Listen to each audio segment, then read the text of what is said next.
G'day, happy Homebrew Wednesday again. Today I'm going to look at washing yeast.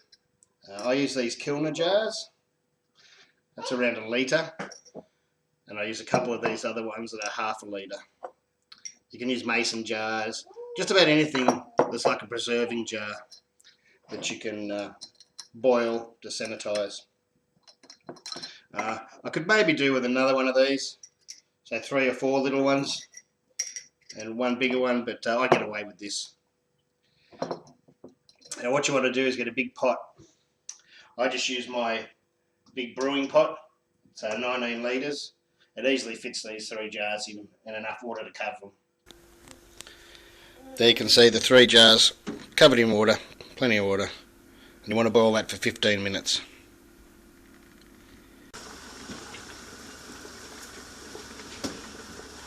Okay, that's been boiling for over 15 minutes now.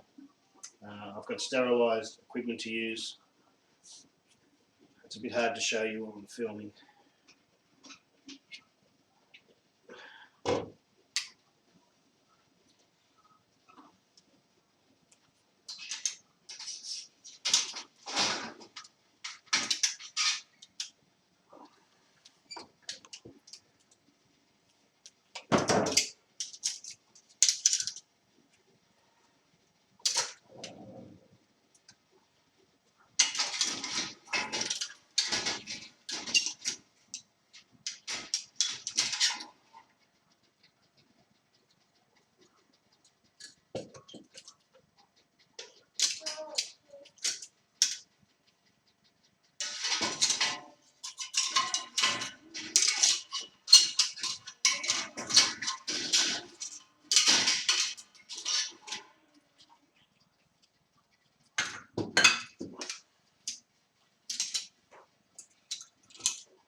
Be careful. Okay, there's the 3 jars. You want to let them cool down, of course, to room temperature. And there's my empty fermenter. Still a little bit of beer in it. I'm going to try and tip out a little bit more of that without tipping out any yeast. Alright, that's about as much as I can get off the top without disturbing the yeast too much. Alright, so I've got the fermenter there. I'm going to take the big jar and pour it in. I can get it open.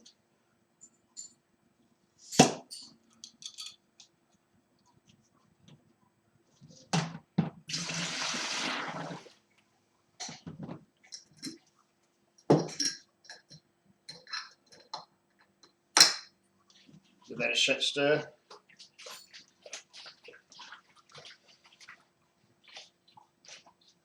Make sure you give it a good stir.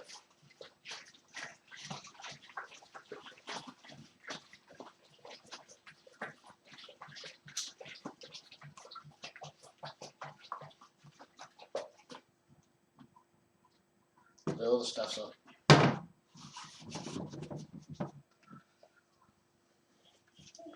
I'll get a bit of star sand and just sanitise the lip of the fermenter. Now that gets poured into that same jar. Fill it right up.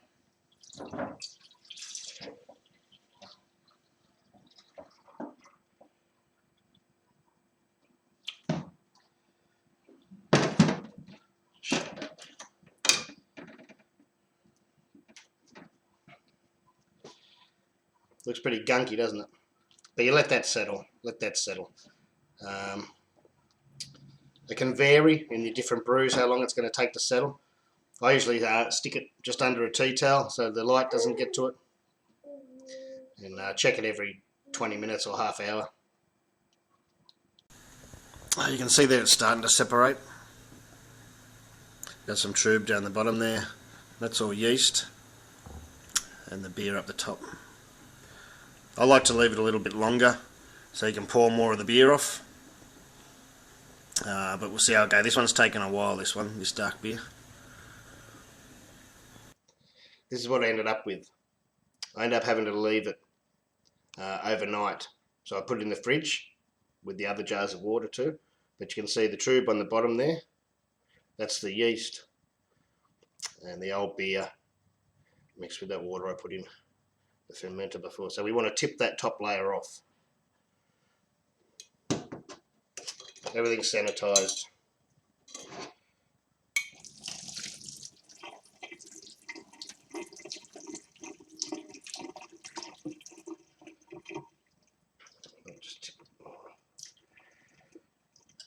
Okay, with that top layer tipped off,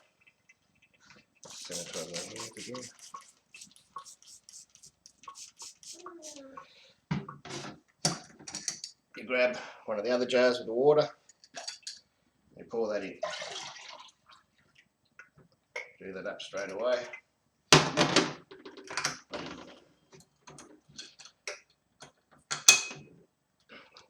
Give that a shake.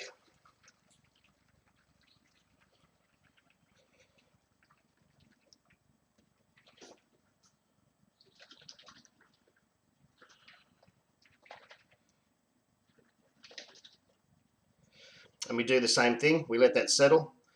I'll put it in the fridge. Alright, let that settle again for a couple of hours. You can see this time it's a lot lighter up the top. I'm only going to wash this once more. You can do it as many times as you like, but you know, you risk infection and things like that. So one more will do this. So you just do the same thing. Pour off the excess beer off the top.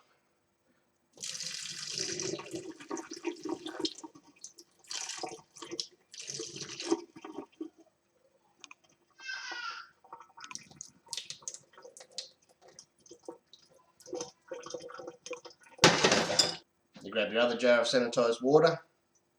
Pour that in.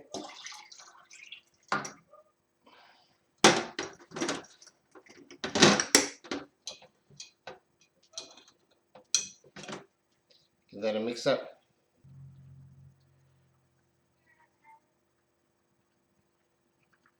Now, I'll let that sit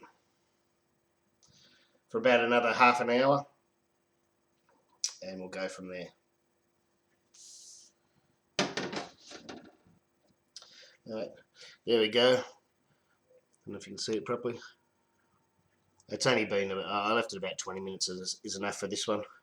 Most of the tube's still on the bottom, but all the yeast is still suspended in that water. So then you grab your two containers.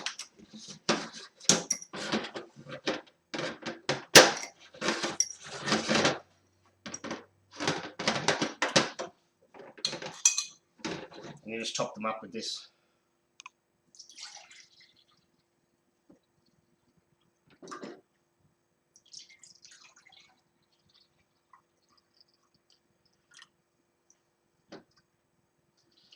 And you leave the tube behind.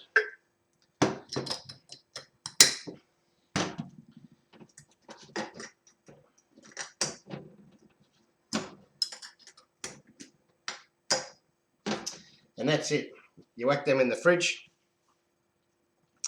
And there'll be a bit of separation again, of course. But you might even have a little bit of tube still.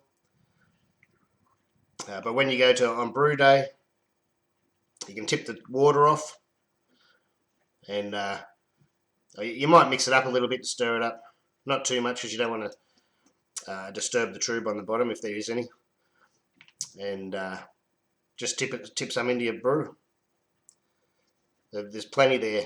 You could probably split it up into about 3 or 4 jars, depending on how much yeast you get.